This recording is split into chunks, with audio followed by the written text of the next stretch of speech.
Rotom Wash, Aegislash, Garchomp, Cat.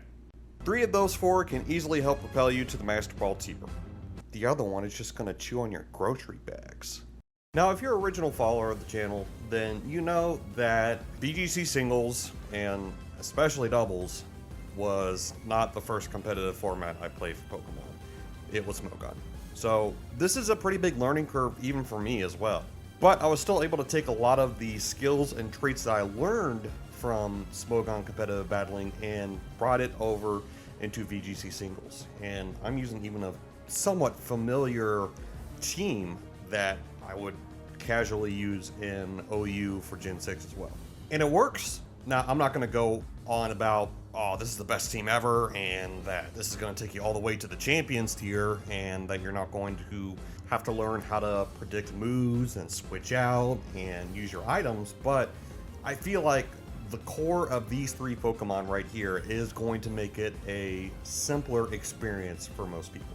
Now, some of you are going to ask, Mulvone, you still bring 6 Pokemon to your team in a 3v3 singles battle. What other 3 Pokemon am I supposed to bring? And I'm like, whatever the hell you want, man. Okay, maybe not exactly that.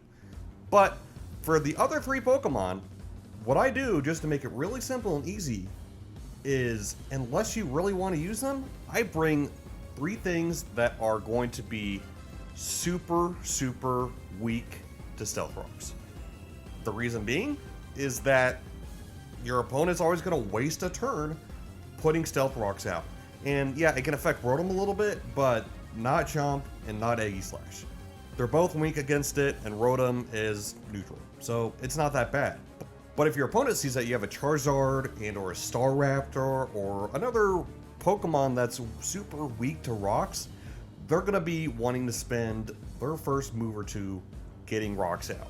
And that's great because you're never going to end up putting those Pokemon out. Now, I will say, do not do this for public competitions, especially in-person ones, or private battling with your friends, because you're going to be battling the same people, or people might be seeing you battle and they'll realize, hey, he's just going to use these 3 guys. So let's easily counter that. But when you're doing this online against a billion random different people, and it's a different person each time that hasn't seen you before, they're not going to know, so keep at it.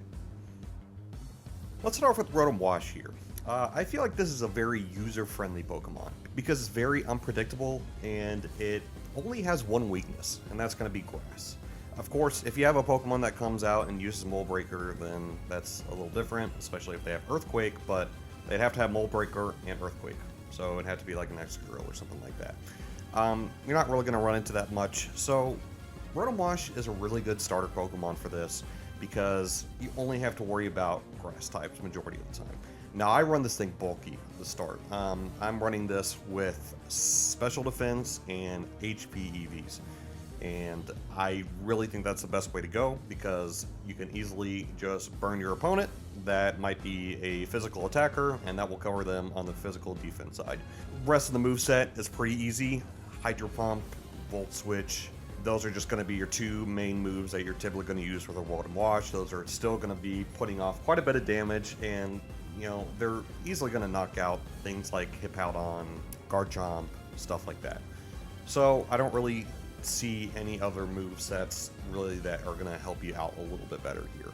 You could always switch something out for Pain Split, but I feel like the Pain Split combo with Citrus Berry is a very good solution to keep this thing alive and to keep it healthy.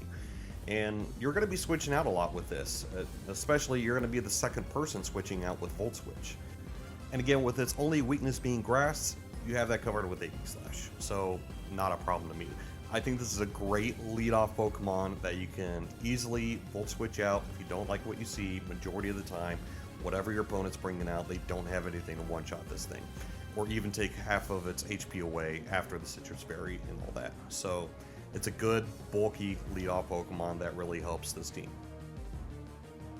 Now, Chomp is pretty straightforward. You're going to want to use this thing with Choice Scarf and have it be Jolly.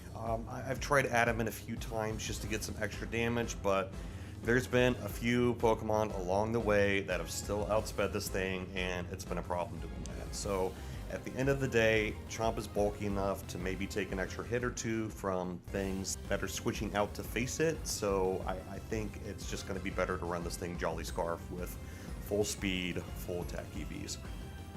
The moveset is pretty standard too. The only thing I've gone back and forth a little bit is whether to use Rock Slide or Poison Jab for that fourth move. I feel Rock Slide is probably the way to go right now, just with the rise of Charizard Y, even regular Charizard, Charizard X, and just some other flying types like Staraptor and stuff like that too. I think that's the best move to go with right now. Yeah, it's nice to have Poison Jab for fairy types, but man, a lot of those fairy types are bulky, and they're just, even one Poison Jab is just not really getting it done. And then if it doesn't get it done, then, well, you could die because you're weak to fairy. So, again, at the end of the day, I think Rock Slide is just going to be the better move for here. Now, its weaknesses are pretty straightforward, of course. It's going to be Ice, Dragon, and Fairy. And besides Rotom Wash for Ice, Aegislash is also going to cover all of those. So it's very simple and very easy to keep this thing alive when you have Aegislash alive as well. And then that's it. I mean, it's really straightforward. It is a game wrecker. It is still somewhat broken. It's been somewhat broken for a bit. It's been moving between OU and Ubers for the longest of times, but I mean, for this format, people are going to be using it, so why not use it yourself?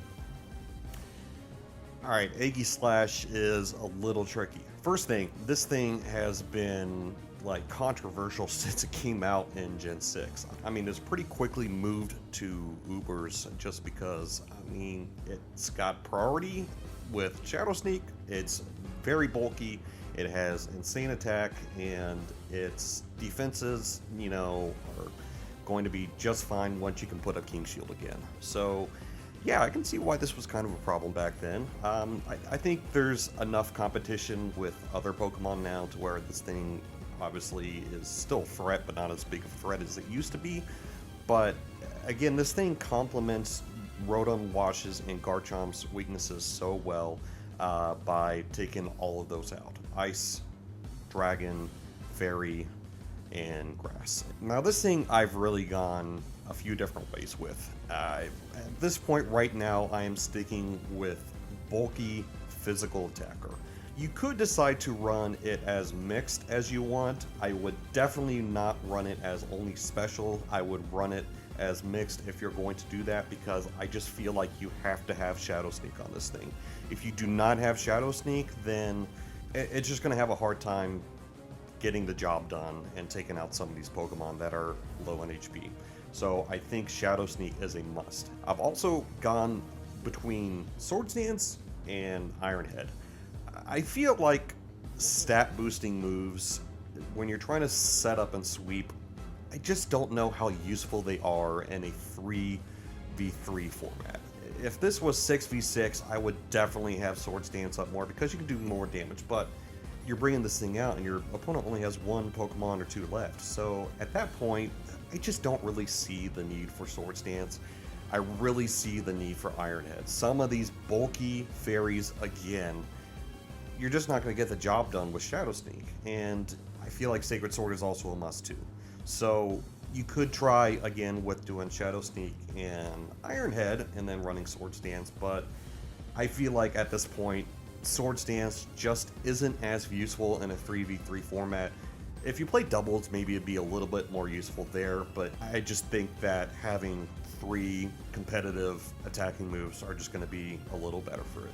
I also think that this thing is a massive must-have now that Staraptor, Mega Staraptor, is in the game, because that thing is blowing off close combats and it is just boosting its stats. But you can't do that to Aegislash because it's Ghost type, and Aegislash can hit back pretty hard with Iron Head. And then last thing on its weaknesses, all of its weaknesses besides Ghost or Dark are going to be covered by Rotom Wash and Garchomp.